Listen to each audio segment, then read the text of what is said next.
بسم اللہ الرحمن الرحیم۔ السلام علیکم دوستو۔ دیوار گریا یا ویسٹرن وال یہودیوں کی ایک مقدس ترین دیوار ہے جو کہ ہیکل سلیمانی کا باقی ماندہ حصہ ہے۔ اسے یہودیوں کے نزدیک وہی اہمیت حاصل ہے جو درجہ مسلمانوں کے نزدیک خانہ کعبہ کا ہے۔ پچھلے 2000 سالوں سے یہودی اس دیوار کے آگے روتے اور گریہ زاری کرتے ہیں اور اسی وجہ سے اس دیوار کا نام دیوار گریا ہے۔ لیکن آخر یہودی اپنے سب سے مقدس دیوار کے آگے روتے ہی کیوں رہتے ہیں؟ اس کو جاننے کے لیے ہمیں یہودیوں کی تاریخ کو تھوڑا سا سمجھنا ہوگا۔ قدیم دور میں ہیکل سلیمانی کی تعمیر سے پہلے یہودی خیموں کے اندر خانہ بدوشوں کی سی زندگی بسر کرتے اور ایک خیمے کے اندر تابوت سینا کو بھی رکھ لیا کرتے تھے۔ لہذا جس خیمے میں تابوت سینا ہوتا وہیں خیمہ یہودیوں کا قبلہ بن جایا کرتا تھا۔ تابوت سینا کو جنت سے حضرت آدم علیہ السلام کے ساتھ زمین پر بھیجا گیا اور اس کے بعد یہ نسل در نسل مختلف انبیاء کرام سے ہوتا ہوا موسیٰ علیہ السلام تک پہنچا۔ اس مقدس صندوق میں حضرت موسیٰ علیہ السلام کا عصا، حضرت سلیمان علیہ السلام کی انگوٹھی، آسمان سے اتارا جانے والا منو سلوہ اور دیگر انبیاء کرام کی بھی بہت سی یادگاریں تھیں۔ اسے تابوت کی برکت سے یہودی ہر مشکل کا حل نکالا کرتے تھے اور بڑی بڑی قوموں کے ساتھ جنگوں کے درمیان اسے صندوق کو لشکروں کے آگے رکھ دیتے اور پھر اسی کی برکت سے دشمنوں پر فتح یاب ہو جایا کرتے تھے۔ جب داؤد علیہ السلام کو بادشاہت ملی تو آپ نے اپنے لیے ایک محل تعمیر کروایا۔ ایک دن آپ کے ذہن میں خیال آیا کہ میں خود تو محل میں رہتا ہوں مگر تابوت سکینہ کو ایک خیمے میں رکھا ہوا ہے، لہٰذا انہوں نے اپنے بیٹے حضرت سلیمان علیہ السلام کو ہیکل کی تعمیر کرنے کا حکم دیا۔ سلیمان علیہ السلام نے اپنے دور کے چوتھے سال اس کی تعمیر کا فیصلہ کیا اور اس کی تعمیر میں جنات اور انسان دونوں نے حصہ لیا تھا۔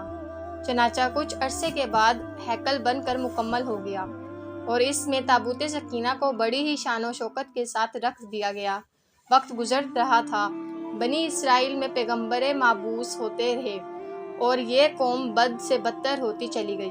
یہ لوگ کسی طرح اپنے گناہوں کو ترک کرنے یا ان پر توبہ کرنے کے لیے تیار نہیں تھے اور پھر آخر کار اللہ تعالیٰ نے ان پر لعنت فرما دی۔ سن 586 قبل مسیح میں بخت نصر جو کہ بابل یعنی موجودہ ایران کا بادشاہ تھا، اس نے یہودیوں کے ملک پر حملہ کر دیا۔ ہیکل سلیمانی میں سے تابوت سکینہ کو نکالا اور یہودیوں کو حکم دیا کہ وہ سب کچھ اس مقدس ہیکل کو اپنے ہاتھوں سے گرا دیں۔ لہٰذا جنگ ہار چکے یہودیوں نے بادشاہ بخت نصر کے حکم کے مطابق ایسا ہی کیا اور اس کے بعد بخت نصر نے 6 لاکھ کے قریب یہودیوں کو قتل کر دیا اور 2 لاکھ یہودیوں کو قیدی بنا کر اپنے ساتھ بابل لے گیا اور شہر کے باہر قیدیوں کی ایک بستی قائم کی جسے تل ابیب کا نام دیا گیا۔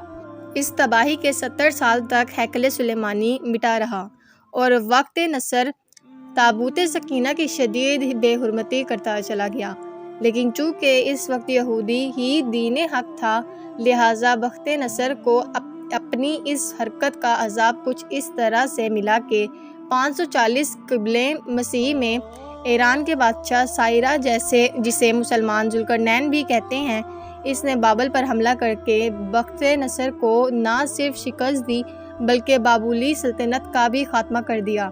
بادشاہ سائفرس کیونکہ ایک نرم دل اور انصاف پسند حکمران تھا، لہذا اس نے تل ابیب کے قیدیوں یہودیوں کو آزاد کر کے ان کے وطن یروشلم جانے کی اجازت دے دی۔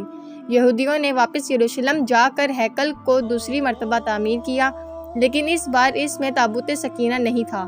اس کے بارے میں آج تک معلوم نہیں ہو سکا کہ بخت نصر نے تابوت سکینہ کا کیا کیا، تاہم اس بارے میں بہت سے قصے کہانیاں تو سننے کو ملتی ہیں، لیکن تابوت سکینہ آج کہاں ہے اس کا علم اللہ تعالیٰ کے سوا اور کسی کو نہیں۔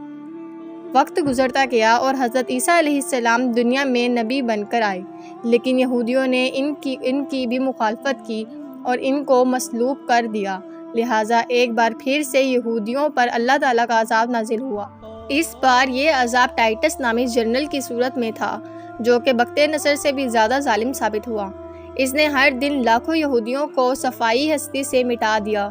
اس نے ہیکل کی اینٹ سے اینٹ بچا دی اور یہودیوں کو ہمیشہ ہمیشہ کے لیے یروشلم سے نکال کر باہر کر دیا۔ یہودی پوری دنیا میں ذلیل و خوار ہو کر بکھر گئے اور تقریباً 18 یا 1900 سالوں تک ایسے ہی بھٹکتے رہے۔ اس کے بعد جب برطانیہ نے فلسطین پر قبضہ کیا، ان کو ساتھ ہی فلسطین میں اسرائیل کی ریاست کو بھی جنم دے دیا، اور یوں صدیوں سے دھکے کھانے والے لعنت زدہ قوم کو ایک بار پھر سے اسرائیل میں جمع ہونے کا موقع مل گیا۔ یہودی آج بھی اس ملک اسرائیل میں آباد ہیں، اور ہزاروں سال گزرنے کے باوجود وہ اپنے زوال کو نہیں بھولے۔